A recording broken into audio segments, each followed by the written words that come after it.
ಇನ್ನು ಬುರುಡೆ ಗ್ಯಾಂಗ್ ವಿರುದ್ಧ ಸಿಡಿದಿರುವಂತಹ ಚಿನ್ನಯ್ಯನ ಸ್ವ ಇಚ್ಛಾ ಹೇಳಿಕೆ ಇವತ್ತು ಕೂಡ ದಾಖಲಿಸಿಕೊಳ್ಳೋ ಕೆಲಸ ಆಗುತ್ತೆ. ಈಗಾಗಲೇ BNSS 183 ಪ್ರಕಾರ ಈತನ ಸ್ಟೇಟ್ಮೆಂಟ್ ಅನ್ನ ಮ್ಯಾಜಿಸ್ಟ್ರೇಟ್ ದಾಖಲು ಮಾಡಿಕೊಳ್ತಾ ಇದೆ. ಮೊನ್ನೆಯಿಂದ ಇವತ್ತು ಕೂಡ ಪ್ರಕ್ರಿಯೆ ನಡೆಯುತ್ತೆ ಅನ್ನೋದರ ಮಾಹಿತಿ ಸಿಗ್ತಾ ಇದೆ. ಫೈನಲ್ ಟಚ್ ಏನ್ ಕೊಡ್ತಾನೆ ಚಿನ್ನಯ್ಯ ಅನ್ನೋದು ಕುತೂಹಲ. ಸೆಪ್ಟೆಂಬರ್ 23ರಂದು ಹೇಳಿಕೆ ಸಂಪೂರ್ಣವಾಗಿ ಮುಗಿಯದ ಹಿನ್ನೆಲೆಯಲ್ಲಿ ಇವತ್ತು ಕೂಡ ಉಳಿದ ಹೇಳಿಕೆಗಳನ್ನು ನ್ಯಾಯಾಧೀಶರು ದಾಖಲು ಮಾಡ್ತಾರೆ. ಅಂದರೆ ನ್ಯಾಯಾಧೀಶರ ಮುಂದೆ ದಾಖಲು ಮಾಡಿಸ್ಕೊಳ್ತಾರೆ. BNSS 183 ಅಡಿಯಲ್ಲಿ ಸ್ವ ಇಚ್ಛಾ ಹೇಳಿಕೆ ದಾಖಲು. ಇದನ್ನು ಚೇಂಜ್ ಮಾಡೋಕ್ಕಾಗಲ್ಲ ಒಂದ್ಸಲ ಸ್ಟೇಟ್ಮೆಂಟನ್ನು ಕೊಟ್ಟ ಮೇಲೆ. ಈ ಸ್ಟೇಟ್ಮೆಂಟ್ಗಳನ್ನು ಕೊಡೋದ್ರಿಂದ ಎದುರಾಗುವಂತಹ ಲೀಗಲ್ ಕಾನ್ಸಿಕ್ವೆನ್ಸಸ್ಗಳು ಏನು ಅನ್ನೋದನ್ನು ಕೂಡ ಜಡ್ಜ್ ಹೇಳಿದರು ಮೊನ್ನೆ. ಮುಂಚೆ ಒಂದು ಸ್ಟೇಟ್ಮೆಂಟನ್ನು ಹಿಂಗೆ ಕೊಟ್ಟು ಅದು ಸುಳ್ಳು ಅಂತ ಗೊತ್ತಾಗಿ ಮತ್ತೀಗೊಂದು ತಪ್ಪೊಪ್ಪಿಗೆ ಹೇಳಿಕೆಯನ್ನು ಕೊಟ್ಟರೆ ಮುಂದೆ ನಿನಗೆ ಎದುರಾಗಬಹುದಾದಂತಹ ಕಾನ್ಸಿಕ್ವೆನ್ಸಸ್ ಹೀಗಿದೆ, ಸೊ ಟೈಮ್ ತೊಗೊಂಡು ನಮ್ಮ ಬಳಿ ಬಾ ಅಂತ ಹೇಳಿ ಆತನಿಗೆ ಟೈಮ್ ಕೊಡಲಾಗಿತ್ತು. ಇಷ್ಟೂ ಹೇಳಿಕೆಗಳಲ್ಲಿ ಇಲ್ಲಿ ತನಕ ತನ್ನ ಸ್ಟ್ಯಾಂಡ್ ಏನಿತ್ತು ಅದನ್ನು ಬದಲಾಯಿಸಿಲ್ವಂತೆ. SIT ಮೂಲಗಳಿಂದ ಸಿಗ್ತಾ ಇರುವಂತಹ ಮಾಹಿತಿ. ಇವತ್ತು ಕೂಡ SIT ಬಳಿ ಹೇಳದೇ ಇರುವಂತಹ ಇನ್ನಷ್ಟು ವಿಚಾರಗಳನ್ನು ಚಿನ್ನಯ್ಯ ಜಡ್ಜ್ ಮುಂದೆ ದಾಖಲು ಮಾಡ್ತಾನಾ ಅನ್ನೋದು ಒಂದು ಕುತೂಹಲ. ಆಮೇಲೆ ಇನ್ನೊಂದೇನೆಂದರೆ ಈ BNSS 183 ಸ್ಟೇಟ್ಮೆಂಟ್ ಇರುತ್ತಲ್ಲ ಅದನ್ನು ಒಂದೇ ದಿನದಲ್ಲಿ ಯೂಶಲಿ ಮುಗಿಸ್ಬಿಡ್ತಾರೆ. ಹೀಗೆ 2-3 ದಿನಕ್ಕೆ ಉಳಿಸ್ಕೊಳ್ಳಲ್ಲ. ರೇರ ಅಂದರೆ ತುಂಬ ರೇರೆಸ್ಟ್ ಪ್ರಕರಣಗಳಲ್ಲಿ ಹಿಂಗಾಗುತ್ತೆ. 1-2 ದಿನ 3 ದಿನಕ್ಕೆ ತನಕ ಹೋಗುತ್ತೆ, ಅಥವಾ ಆಲ್ಮೋಸ್ಟ್ ಒಂದು ದಿನದಲ್ಲೇ ಕಂಪ್ಲೀಟ್ ಆಗಬೇಕು ಪ್ರೊಸೀಜರು.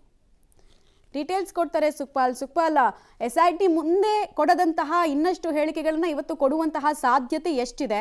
ಆಮೇಲೆ ನಾರ್ಮಲಿ BNSS 183 ಅಡಿಯಲ್ಲಿ ದಾಖಲು ಮಾಡ್ಕೊಳ್ಳೋ ಸ್ಟೇಟ್ಮೆಂಟ್ಸು ಒಂದೇ ದಿನದಲ್ಲಿ ಮುಗಿಬೇಕು. ಇಲ್ಲಿ ನಾವು 2ನೇ ದಿನಕ್ಕೆ ಕಾಲಿಡ್ತಾ ಇರೋದನ್ನು ನೋಡ್ತಾ ಇದೀವಿ ಅಂತ.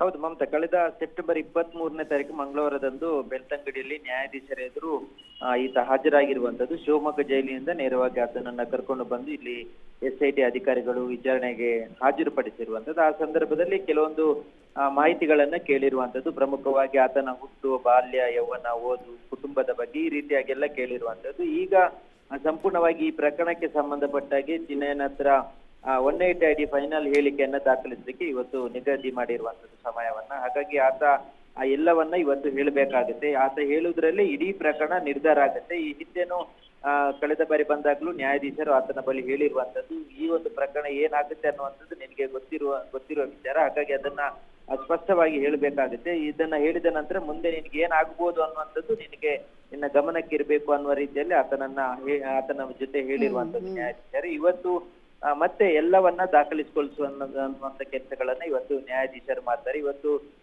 ಮಧ್ಯಾಹ್ನದ ವೇಳೆಗೆ ಆತ ಶಿವಮೊಗ್ಗ ಜೈಲಿನಿಂದ ಬೆಳ್ತಂಗಡಿ ಕೋರ್ಟಿಗೆ ಬರುವಂತದ್ದು. ಆ ಸಂದರ್ಭದಲ್ಲಿ ಫೈನಲ್ ಆದ ಹೇಳಿಕೆಯನ್ನ ದಾಖಲಿಸುವಂತ ಕೆಲಸವನ್ನ ಇವತ್ತು ನ್ಯಾಯಾಧೀಶರಾಗಿರುವಂತಹ ವಿಜಯೇಂದ್ರ ಅವರು ಮಾಡ್ಲಿಕ್ಕಿರುವಂತದ್ದು. ಮಮತಾ, ಧನ್ಯವಾದ ಸುಕ್ಪಾಲ್ ತಮ್ಮೆಲ್ಲ ಮಾಹಿತಿಗಾಗಿ. ಒಟ್ನಲ್ಲಿ ಇವತ್ತು ಆತ ಕೊಡುವಂತಹ ಸ್ಟೇಟ್ಮೆಂಟ್ ಇದೆಯಲ್ಲ ಅದು ಕಾನೂನಾತ್ಮಕ ಮುದ್ರೆ ಒತ್ತೋ ನಿಟ್ಟಿನಲ್ಲಿ ತುಂಬಾ ಇಂಪಾರ್ಟೆಂಟ್ ಆಗುತ್ತೆ. ಈಗ 161 ಸ್ಟೇಟ್ಮೆಂಟ್ನಲ್ಲೆಲ್ಲ ಬದಲಾಯಿಸ್ಕೊಳ್ಳೋದಕ್ಕೆ ಅಥವಾ ಪ್ರಾಸಿಕ್ಯೂಷನ್ಗೆ ಬಂದಾಗ ಅದ್ರ ವ್ಯಾಲ್ಯೂ ಏನು ಎವಿಡೆನ್ಷಿಯಲ್ ವ್ಯಾಲ್ಯೂ ಇರಲ್ಲ. ಬಟ್ 183 ಹಂಗಲ್ಲ. ಹೀಗಾಗಿ ಬಹಳ ಕುತೂಹಲ ಏನೇನು ಹೇಳ್ತಾನೆ ಈತ ಇನ್ನೂ ಅಂತ.